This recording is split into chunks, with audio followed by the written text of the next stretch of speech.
ప్రేమించి జ్ఞాపకం చేసుకొని సజీవుల దేశంలో ఉంచి ఈ దినాన్ని మనం అందరం కూడా కన్నులారా మనసారా ఆశతో పట్టుదలతో ఇప్పటి వరకు చూసే భాగ్యం ఇచ్చినాడు. అంటే ఉదయకాలం మొదలుకొని ఇప్పటి వరకు కూడా దేవుడు మనం వెళ్ళిన ప్రతి స్థలంలో మనల్ని కాపాడడానికి వచ్చిన ప్రమాదాలను తొలగించడానికి తన దూతల కాపుదల కింద మనం భద్రపరిచి తన సన్నిధానంలో కాలం గడపాలని చిన్న మందగా దేవుని మందగా ఆయన కుమారుడు యేసుక్రీస్తు సంఘముగా దేవుని మందిరంలో పాటల ద్వారా దేవుని మహిమపరిచినాము. ఇప్పుడు దేవుని వాక్యం చేత మన హృదయమైన నిధులు నింపుకోవడానికి నింపుకుందాము. దేవుడి ద్వారా దేవుడు మనకి ఇచ్చిన ఆధిక్యతను ఉపయోగించుకుందాము. ఈ భూమి మీద నమ్మిన వారందరికీ కూడా దేవుడు ఏమైనాడు అంటే సృష్టికర్త అయినాడు. నరులైన వారికి ఏదరు దేవుడు నరులైన వారందరినీ కూడా కలగజేసిన సృష్టికర్త. తన హస్తము చేత నిర్మాణం చేసి తన ఊపిరిని జీవమును మనలో ఉంచి తనను మహిమపరచడం కొరకై జగద్పురాది వేయబడక మునిగే మనం ఆయన కుమారుడుగా కుమార్తెగా ఉండడానికి కొరకు సృష్టికర్త అయిన దేవుడు మనల్ని ఏర్పాటు చేసుకున్నాడు.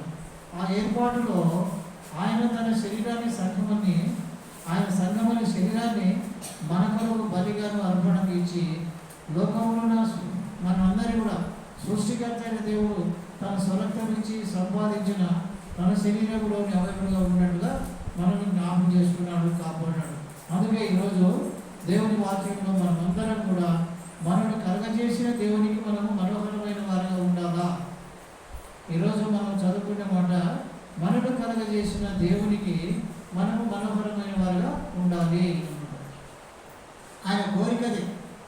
నా పిల్లలు నా స్వరక్తం ఇచ్చి సంపాదించిన నా పిల్లలు నా స్వత్తైన నా జనము నేను ప్రేమించి నా ఆస్తికి వారసులుగా చేసుకున్న నా పిల్లలు నాకు మనోహరమైన వారిగా ఉండాలా అని చెప్పంటే మరి ఏ విధంగా ఉండాలని ఆయన కోరుతున్నాడు. మీరు నాకు మనోహరమైన వారిగా ఉండాలి. అందుకే అపోస్తలుడైన పౌలు ఎఫెసీ పత్రిక 5వ అధ్యాయము 22వ వచనంలో స్త్రీలారా ప్రభువునకు మరి మీ సొంత పురుషులకు లోబడి ఉండి అంటున్నాడు. ఇక్కడ అపోస్తలుడైన పౌలు ఎఫెసీ పట్టణంలో ఉన్నటువంటి వాళ్ళతో అంటున్నాడు. ఏమంటాడు? స్త్రీలారా ప్రభువునకు వలె మీ సొంత పురుషులకు లోబడి ఉండుడి. ఎంత మంచి మాట. ఎందుకు మనం మన సొంత పురుషులకు లోబడి ఉండాలంటే ఆయన స్వస్థైన వారిగా ఉంటున్నాం కాబట్టి. ఆయన మనల్ని కొన్నాడు కాబట్టి భర్త తన భార్యను కొన్నాడు. తన భర్త తన భార్యను తన సొంతము చేసుకోగలిగినాడు. ఎప్పుడంటే తనకు కలిగిన దాంట్లో ఆయన హక్కు కలిగజేసి నిత్యము నువ్వు నాకు ఉంటున్నట్టుగా నేను నిన్ను ప్రదానం చేసుకుంటున్నాను, నిత్యము నాకు ఉంటున్నట్టుగా నిన్ను అన్ని విషయాల్లో నమ్మకంతో నిన్ను ఏర్పాటు చేయడానికి ప్రదానం చేసుకుంటున్నాను చెప్పాడు. అందుకొరకనే లోకంలో నరులైన వారందరికీ కూడా సృష్టికర్త అయిన దేవుడు నాకు మనోహరమైన పిల్లలుగా మీరు ఉండాలంటే భర్త భార్యకు, భార్య భర్తకు, దేవుడు తన పిల్లలకు, పిల్లలైన వారుగా దేవుని పిల్లలైన వారు దేవునికి భయపడి బ్రతికితే వారు మనోహరమైన వారిగా ఉంటారు అని చెప్పి. ఎందుకు ఈ మాట చెప్తున్నా అంటే యెషయా గ్రంథం 54వ అధ్యాయం 5వ వచనంలో నిన్ను సృష్టించిన వాడు నీకు భర్త అన్నాడు కాబట్టి ఏం చేయాలన్నాడు? 54:5 నిన్ను సృష్టించిన వాడు నీకు భర్త అన్నాడు. ఆయన అది నిన్ను నన్ను మనందరినీ కలగజేసిన దేవుడు మనకేమైనాడు? భర్త అయినాడు. ఆ భర్త అయినటువంటి దేవుడికి, సృష్టికర్త అయిన దేవుడికి మన మనోహరమైన వారు ఉన్నట్టే సంఘాన్ని గురించి దేవుడు ఏ విధంగా చెప్తున్నాడు. సంఘమైన భార్య ఉంది కదా, భార్య ఉంది. అందుకే పరమగీతంలో 7వ అధ్యాయము 6వ వచనంలో ఈ 7వ అధ్యాయంలో తన భార్యను సంఘాన్ని దావీదు కుమారుడైన సొలొమోను రాసిన పరమగీతంలో ఈ విధంగా వర్ణిస్తున్నాడు తన భార్యను గురించి. ఎంత మంచి మాట చూడండి. తన భార్యను గురించి అంటే సంఘమైన భార్యను గురించి భర్తగా ఆయన చెప్తున్నాడు. శరీర సంబంధమైన భర్త కూడా తన భార్యను గురించి ఏమని పొగడాలో చూద్దాం. తన భర్త తన భార్యను ఏ విధంగా పొగిడినాడు. భర్తల చేత పొగడబడే భార్యలుగా ఉండాలని చెప్తున్నాడు. అప్పుడే అది మనోహరమైంది అంటున్నాడు. మంచి మాట చూడండి. చూడండి మాట అమ్మా, నా ప్రియులారా ఆనందకరమైన వాటిలో అతి సుందరమైన దానవు. ఎట్లంట? అతి సుందరమైన. ఎవరు అంటున్నారు ఇక్కడ? భర్త భార్యను గురించి అంటున్నాడు. దేవుడు తన సంఘాన్ని గురించి చెప్తున్నాడు. నా ప్రియురాలా, ఆనందకరమైన వాటిలో నీవు అతి సుందరమైన దానవు. తన భర్త తన భార్యను పొగుడుతున్నాడు. ఇక్కడ దేవుడు తన శరీరమైన సంఘాన్ని పొగుడుతున్నాడు. ఇక్కడ ఆనందకరమైన వాటిలో నీవు అతి సుందరమైన దానవు, అతి మనోహరమైన దానవు అంటాడు. ఇట్లా అతి మనోహరం అంటే మనోహరమైన దాంట్లో అతి మనోహరమైంది. ఎందుకంటే ఈ భార్య అనేటువంటి సంఘము, శరీర సంబంధంగా భార్య అనేటువంటి భర్తకు అన్ని దినములు అంతవరకు లోబడి బ్రతికేది ఉన్నప్పుడే ఆమె మనోహరమైనది కాదు, అతి మనోహరమైనదిగా ఉంటున్నాడు. చూడండి, చదవండి. చాలు అదే వచ్చిన పైన ఫస్ట్ చదివి ఆనందకరమైన వాటిలో నీవు అతి సుందరమైన దానవు, అతి మనోహరమైన దానవు. మనోహరము ఎవరు మనోహరం అంటే భార్య అతి మనోహరమైనది భర్తకు. సంఘము దేవునికి అతి మనోహరమైనది. ఎందుకంటే దేవుడే సంఘానికి స్థాపకుడైనాడు. దేవుడే మనల్ని ఉన్నాడు. కాబట్టి ఆ అతి మనోహరమైనటువంటి మనము ఆయనకు ఎల్లప్పుడూ జీవితకాలముగా ఆయన లోబడి బ్రతికితే, ఆయన మాటని అనుసరించి నడిస్తే మనం ఎప్పుడు కూడా అతి మనోహరమైన వారుగా ఉంటాము, భార్యలుగా, సంఘముగా. నెక్స్ట్ 2వ అధ్యాయంలోనే పరమగీతము 2వ అధ్యాయం 14వ వచనం చూద్దామా. బండ సందులలో ఎగురున్న పావురమా. ఎంత మంచి మాట చెప్తున్నాడమ్మా భార్యల గురించి. బండ సందులలో ఎగురున్న పావురమా, పీటలను ఆశ్రయించు నా పావురమా. ఎవరు భార్య స్వరం ఎటువంటిది? భార్య ఎప్పుడు కూడా గయాలుగా ఉండే, ఎప్పుడు మాట్లాడేదిగా ఉండే ఆ భర్తకు శాంతి ఉండదు. భార్య ఎప్పుడు సంఘమైనటువంటి భార్య ఎప్పుడు కూడా భర్తకు లోబడినట్టుగానే, భర్తకు భార్య లోబడిన సంఘం కూడా దేవునికి లోబడి ఉండేదిగా ఉంటుంది. కాబట్టి అందుకొరకు ఏమైనా నీ స్వరము మధురము, నీ ముఖము మనోహరము. ఇక్కడ ఎవరు మనోహరము? నీ ముఖము మనోహరం, నా ముఖం మనోహరం. ఎవరి ముఖము మనోహరమైంది? ఆయన భార్య ఆయన సంఘములో ఉండి ఆయన బోధనను నిలిచి ముందుకు సాగు ప్రతి వారికి కూడా వారి ముఖం ఎప్పుడుంటుంది? మనోహరమైనదిగా ఉంటుంది. ఈ మనోహరమైన వారుగా ఉన్న మనము ఎందుకు ఈ విధంగా ఉంటున్నాం మనోహరంగా అంటే, సామెతల గ్రంథం 15వ అధ్యాయము 2వ వచన భాగంలో చూద్దాం. సామెతలు 15:2. ఎప్పుడు కూడా దేవుని పిల్లలు చెడ్డ మాటలు మాట్లాడాలన్నమాట. చెడ్డ తలంపులు ఆలోచించరు, చెడ్డ ఉద్దేశాలు కలిగి ఉండరు, ఇతరులకు కీడు చేయాలని ఆశించరు, ఇతరులు దాన్ని ఆక్రమించుకోవాలని ఆశపడరు. వాటికి కలిగిన దాంట్లోనే వాటిలో దేవుడు ఇచ్చిన దాంట్లో తృప్తిగా బ్రతికే వాళ్ళు ఉంటారు. అందుకే చదవమా. జ్ఞానుల నాలుక మనోహరమైన జ్ఞానాంశములు పలుకును. జ్ఞానుల నాలుక మనోహరమైన జ్ఞానాంశములు పలుకును. జ్ఞానుల నాలుక మనోహరమైన జ్ఞానాంశములను పలుకును. ఇది జ్ఞానుల యొక్క మాట. జ్ఞానుల మాట, జ్ఞానుల ఆలోచన ఎటువంటిదమ్మా? మనోహరమైనది. భక్తి కలిగి జీవించేవారు ప్రతి ఒక్కరు కూడా మంచి మాటలే మాట్లాడతారు. ఎప్పుడైనా కూడా చెడ్డ మాటలు అసహించుకుంటారు. చెడ్డ మాటలు పలకకుండా వారి నోటికి చిక్క పెట్టుకుంటారు. దేవుని పిల్లలుగా బ్రతికే ప్రతి వారు కూడా చూచుతున్న దేవుడు మనకు సృష్టికర్త అయినాడు. కాబట్టి మనం ఆయనకు లోబడి మన నోటిని, మన మనసును, మన దేహాన్ని మన స్వాధీనంలో ఉంచుకొని సమర్పిస్తే అతి మనోహరము. మనం పలికే ప్రతి మాట జ్ఞానాంశంలో కూడినదిగా ఉంటుంది.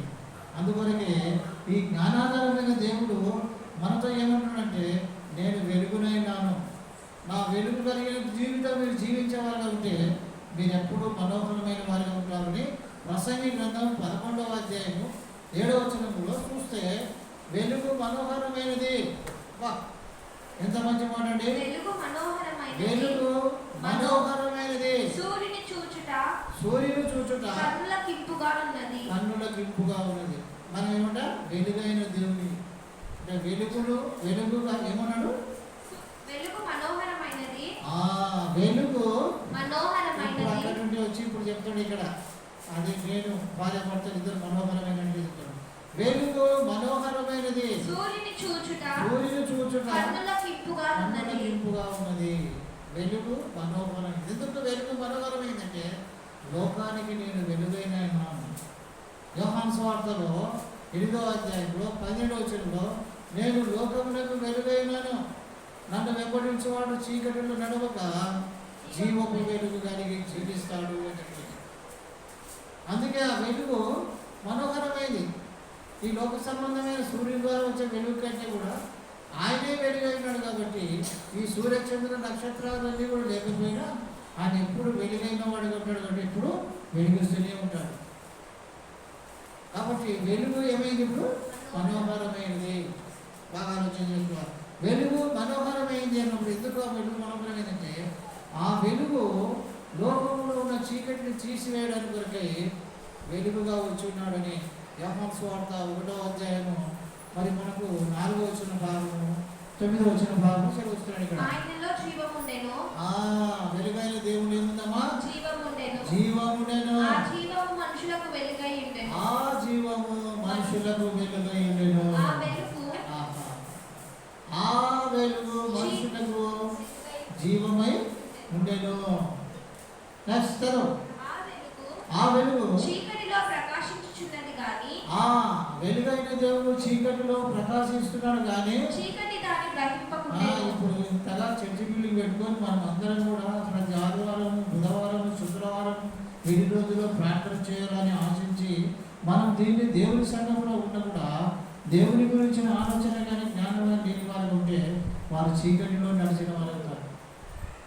వెలుగుగా అయిన దేవుడు ఈ లోకానికి వచ్చేసి మనం వెలిగింపాలని చీకటిలో ప్రకాశించిన దాని వెలుగును గ్రహించలేకపోతుంది చీకటి. నెక్స్ట్ ఇంకెవరాడు? దేవుని యొద్ద నుండి పంపబడిన ఒక మనుషుడు ఉండెను. అతని పేరు యోహాను. అతని మూలంగా అందరూ విశ్వసించినట్లు అతడు ఆ వెలుగును గురించి సాక్ష్యం ఇచ్చుట, వెలుగైన దేవుని గురించి సాక్ష్యం ఇచ్చుటకే మనం పుట్టినాము.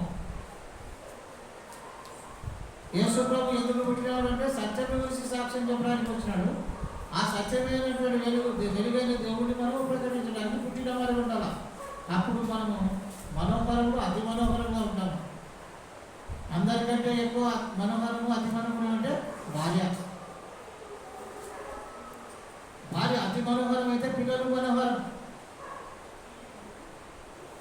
ఈ పిల్లలు ఆయన మనోహరమైన వారు అంటే వారి నాలుగుతో చెడ్డ మాటలు మాట్లాడకుండా ప్రతి విషయంలో వారిగానే వారి మనసును స్వాధీనంలో పెట్టుకొని దేవుని వైపు తిరిగి దేవుని మాటలు పలికే వారు ఉంటే ఆ చీకటిలో ఉన్న మనం వెలుగులో నడిచిన వారు అవుతుంది. చదవమేమంటాడు? 9వ వచనం చదువుకున్నా. నిజమైన వెలుగు ఉండెను. నిజమైన వెలుగు ఉండెను. అది లోకంలోనికి వచ్చుచు. నిజమైన వెలుగు అంటే అది నిజమైన వెలుగు. నిజమైన వెలుగు ఉండెను కానీ అది లోకంలోనికి వచ్చుచు ప్రతి మనిషిని వెలిగించుచున్నది. అది లోకంలోనికి వచ్చి ఏం చేస్తుంది? ప్రతి మనిషిని వెలిగించడానికి వస్తుంది. చీకటిలో ఉన్న మనందరూ కూడా వెలిగించడానికి మనకి వచ్చినాడు దేవుడు. ఆ వెలుగు పరమే సమస్త విధములైన మంచితనము, నీతియు, సమాధానము, పరిశుద్ధత దాంట్లో కనపడుతుంది. భర్త భార్యను పోడినట్టుగా, భార్య భర్తను పోడినట్టుగా, సంఘాన్ని గురించి మనం పోడేవారుగా, సంఘ క్షేమాభివృద్ధి కోసం పాటుపడుతున్న సేవకుల గురించి ఆలోచించేవారు ఉన్నప్పుడు మనం అతి మనోహరమైన వారిగా ఉంటున్నాము. అందుకొరకే కీర్తన గ్రంథంలో 16వ అధ్యాయం 6వ వచన భాగంలో దేవుడు ఈ విధంగా సెలవిస్తున్నాడండి. 16వ అధ్యాయం 6వ వచనం. మనోహర స్థలములలో, అమ్మా ఎంత మంచి మాట.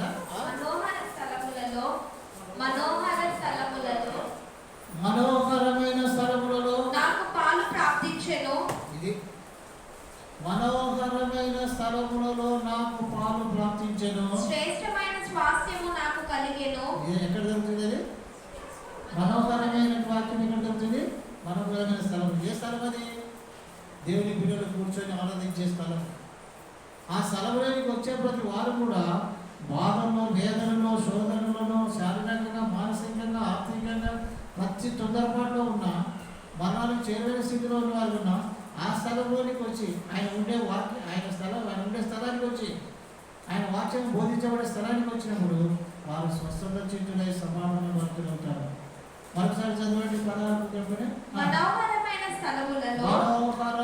స్థలములలో నాకు పాలు ప్రాప్తించెను. నాకు ఈరోజు మనకందరికీ కూడా ఏం ప్రాప్తించింది? మనోహరమైన ఈ స్థలంలో చేరి ప్రార్థించే భాగ్యం తన పిల్లల కోసం. ఎవరు రాలేరు ఇంకే, తన పిల్లలైన వారిలో ఉండి తనను ఆరాధించే వారు మాత్రమే రావాలని ఆశపడే వారు ఇక్కడికి వస్తారు. ఎక్కడికి? ఆయన ఉండే స్థలానికి. అందుకే ఆయన అంటాడు, నేనుండే స్థలంలో నా సేవకుడు, నా సేవకుడు ఉండే స్థలంలో నేనున్నప్పుడు మీరు నా మాట వినండి. నా మాట నా సేవకుని మాట అయింది. నా సేవకుడు చెప్పే ప్రతి మాటను మీరు విని దాన్ని అనుసరించి నడిస్తే మీరు పూరి గుడిసెలలో ఉన్నవారైనా ఉన్నతమైన స్థలంలో మనోహరమైన స్థలంలో నివసించే వారు ఉంటారు చెప్తుంది వాక్యం. అందుకే దేవుని పిల్లలుగా మనం అందరం మనోహరమైన వారు ఉండాలంటే ప్రతి విషయంలో మనం ఏం చేయాలంట?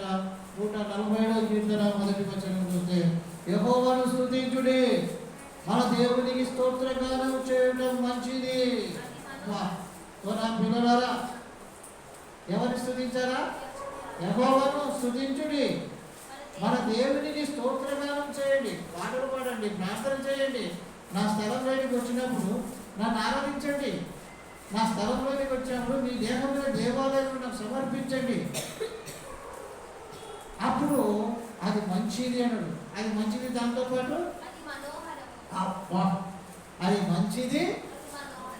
ఏ విధంగా మంచిది అంట? దేవునికి స్తోత్రం చేయుట, స్తుతి చేయుట మనోహరమైనది. దేవునికి స్తుతి చేయుట, తర్వాత స్తోత్రగానం చేయుట మంచిది, అది మనోహరమైనది. మరి దీన్ని మనం ఒప్పించాలి అంటాడు. అందరి ప్రతి ఒక్కరు కూడా నోరు తెలిసి పాటలు పాడాలి, మనసు తెలిసి పాటలు పాడాలి, ఆత్మతో పాడాలి, మనసుతో పాడాలి. వచ్చిన ప్రతి పాటను, వచ్చిన ప్రతి వాక్యము, వచ్చిన ప్రతి ప్రార్థన మనస్ఫూర్తిగా హృదయపూర్వకంగా మన నోటి నుండి వచ్చే మాట జారిపోయేది ఉండకుండా నిలబడేటట్టుగా ఉండాలన్నాడు. ప్రార్థనైనా వాక్యమైనా మంచిదినా, అప్పుడు అది మనోహరమైంది, అతి మనోహరమైనదిగా ఉంటుంది.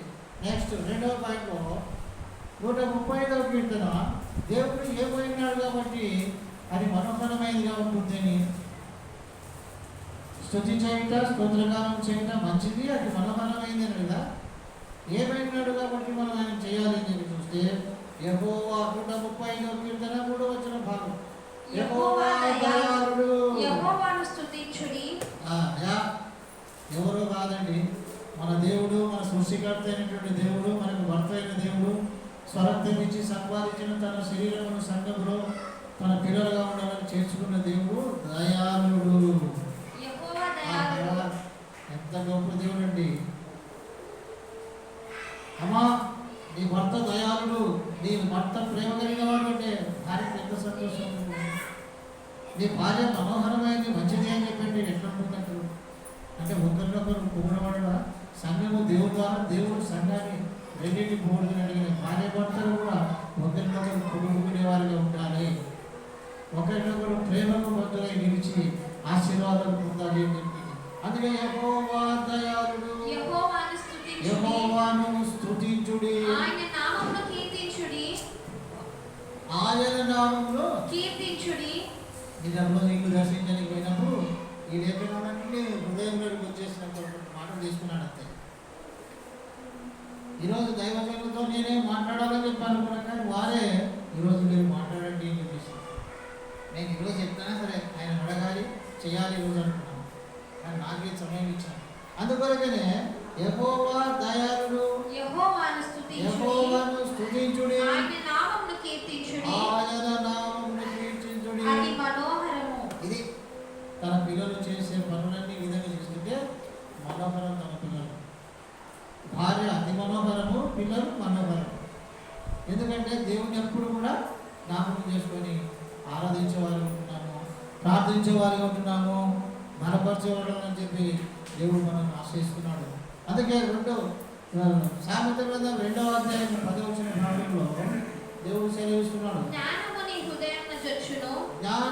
హృదయమున చొచ్చును, తెలివి నీకు మనోహరముగా నుండును. ఇది ఈ ఇవన్నీ చేస్తే మనకేం దొరుకుతుంది?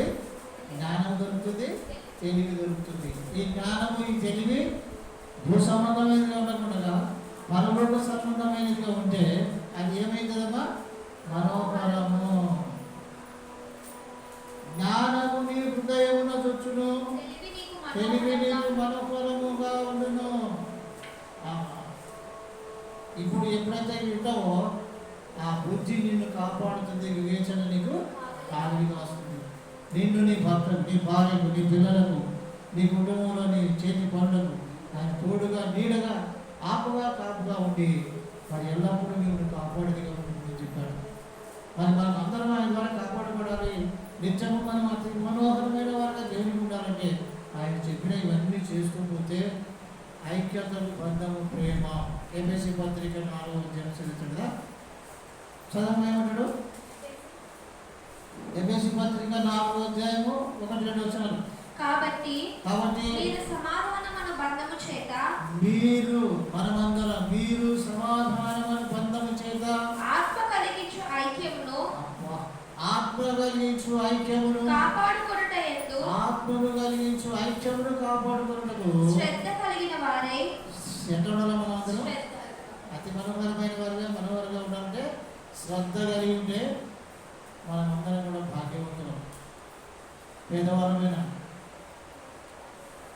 అన్నీ ఉన్నా కూడా శాంతి సమాధానం లేని స్థితిలో కూడా ప్రతి వారు ఉంటున్నారు. కానీ దేవుని కలిగి, దేవుని మాటగా జీవిస్తుంటే మనోహరంలో, అతి మనోహరంగా ఉంటాము. అది మనకు అన్ని విషయంలో ఏం కలిగిస్తుందమ్మా? ఐక్యతను కలిగించేది. ఐక్యత విషయంలో కాపాడుకుంటూ శ్రద్ధ కలిగిన వారై ప్రేమతో ఒకరినొకడు సహించుచు, అందరూ కూడా ప్రేమతో ఒకరినొకడు సహించుచు, మీరు పిలువబడిన పిలుపునకు తగినట్లుగా దీర్ఘశాంతంతో కూడిన సంపూర్ణ వినయముతోను సాత్వికముతోను నడుచుకొనవలెనని ప్రభువును బట్టి ఖైదీనైన నేను మిమ్మల్ని బతిమాలుకొనుచున్నాను. అందరూ వచ్చేటప్పుడు ఒక్కొక్కరిని పిలుచుకురండి. ఒక మనిషిని పలుకురండి. 5 మంది వస్తున్నారు, 5 మంది వచ్చేటప్పుడు ఒక మనిషి ర్యాండమ్ అని చెప్పండి. అది ఆశీర్వాదం. అది మనోహరమైంది ఏమో. కానీ ఆమె ప్రార్థన పోయేటప్పుడు, చర్చికి పోయేటప్పుడు ఖచ్చితంగా పిలిచేదే అని ఎప్పుడు అనుకుంటారు? బతికినప్పుడు అనుకుంటారా? అనుకోరు. ఆయన పోయినప్పుడు ఏమనుకుంటుండే? ఆయన ఎప్పుడు ప్రార్థనలు పిలుస్తుండే, ఆమె ఎప్పుడు ప్రార్థన పిలుస్తుండే, ఆమె పని చేస్తుండే అని అనుకుంటారు. కానీ మన బ్రతికినను, చనిపోయినను ప్రభుత్వంలో ఉన్నటువంటి దేవుని పిల్లలుగా, దేవుని కుమారులుగా, దేవుని కుమార్తెలుగా, సహోదరులుగా, సహోదరులుగా మనమందరం కూడా ఐక్యతను కాపాడుకుంటూ శ్రద్ధ కలిగిన వారు మేము జీవించాలి. 133వ కీర్తనలో ఇక్కడ మొదటి వచనం చూసుకొని ముగిద్దాం. 133 సహోదరులు ఐక్యత కలిగి నివసించుట అది మేలు. ఎంత మేలు, ఎంత మనోహరము, ఎంత మనోహరంగా ఇంతనా? సహోదరులు ఐక్యత కలిగి నివసించుట ఎంత మేలు, ఎంత మనోహరం.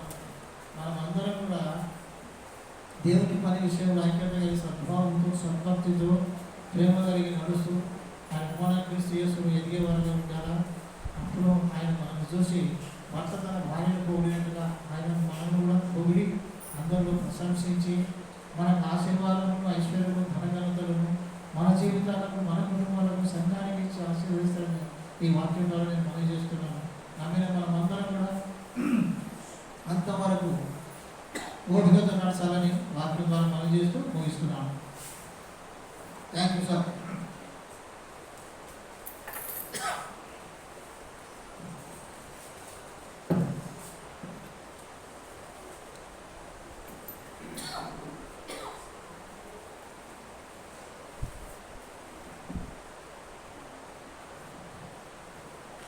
క్రీస్తు నందుపరమైన వాళ్ళ మనోహరము అని మనం చూస్తుంది.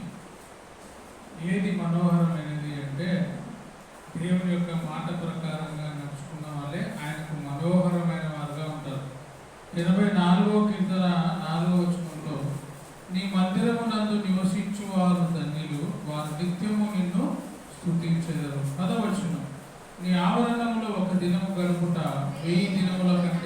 ఇష్టము. భక్తిహీనుల గుడారములో నివసించుట కంటే నా దేవుని మందిర ద్వారము వద్ద నుండుట నాకు ఇష్టము. మనోహరమైన వారు ఎక్కడుంటారంటే దేవుని మందిరంలో ఉంటారు. ఆ దేవుని మందిరంలో ఎవరు ఉంటారో వాళ్ళే మనోహరమైన వాళ్ళు, వాళ్ళే సుందరమైన వాళ్ళు, వాళ్ళే ఆశీర్వదించబడిన వారు. అందుకే ఒక్క దినము గడుపుట 1000 దినముల కంటే శ్రేష్టం. అంటే అది కూడా మనోహరమే అని అర్థం. శ్రేష్టం అంటే మనోహరమైనది. కాబట్టి దేవుని మందిరంలో గడపడానికి మనం ప్రయత్నం చేయాలి. ప్రతి ఆదివారం మనం ప్రకటన చేసుకుంటాం. మీ సమయము వ్యర్థం చేసుకోకుండా బుధవారం, శుక్రవారం కూడా దేవుని మందిరంలోనికి రండి, గడపండి, ఆశీర్వాదాలు పొందుకోండి, మనోహరమైన స్థలములలో మీరు ఉండండి అని మనం పిలుస్తున్నాం. కానీ మన సమయం ఎక్కడెక్కడో గడిపినా అది మన జీవితానికి ఎప్పుడు కూడా సంతోషమైనది కాదు. దేవుని మందిరంలో గడపడమే అది ఆశీర్వాదము, అది మనోహరం అని మరొకసారి వాక్య భావంలో తెలియజేస్తూ దైవజనుడికి వందనాలు చెల్లిస్తున్నాం. ప్రార్థన చేసుకుంటాం. మహోన్నతుడా, కృప కలిగిన మా దేవ, మీ ఘనమైన నామానికి వందనాలు చెల్లిస్తున్నాం నాయన. మేము నీకు మనోహరమైన వారుగా ఉండాలంటే మీ యొక్క సన్నిధిలో గడుపుతూ మీ మాట ప్రకారంగా మేము నడుచుకుంటూ విధేయులుగా బ్రతుకున్నట్లుగా సహాయం దయచేయండి. ప్రతి క్షణము కూడా తండ్రి నిన్ను గురించి మేము ధ్యానము కలిగిన వారుగా ఉన్నట్లుగా ఆశీర్వదించండి. ఇక్కడ చేరిన ప్రతి బిడ్డను వారి కుటుంబాలను బహుగా దీవించి ఆస్వాదించండి నాయన. రాలేక వెనకబడిన వారిని కూడా మీరు ప్రేమించండి, మంచి మనసును దయచేయండి. మనోహరమైన స్థలంలో నాకు ప్రాప్తి కలగాలి అని వారు ఇష్టపడినట్లుగా నీ సంఘం అనే సహవాసంలో సమయం గడిపినట్టుగా వారిని దీవించండి, ఆస్వాదించండి నాయన. ఎక్కడ గడిపినా కూడా నెమ్మది, శాంతి, సమాధానము దొరకదు. నా దేవుని మందిర ద్వారములో గడిపితేనే నాకు సంతోషం అనే నిశ్చయత కలిగి నీ సన్నిధికి వచ్చి నీ పాద సన్నిధిలో కూర్చొని నీ ఆశీర్వాదాలు, దీవెనలు పొందుకున్నట్లుగా అందరిని దీవించి ఆశీర్వదించమని యేసుక్రీస్తు నామమున అడిగి ప్రార్థించి వేడుకొనుచున్నాము మా తండ్రి. ఆమేన్. ఆమేన్. అందరికీ ప్రభు పేరిట వందనాలు.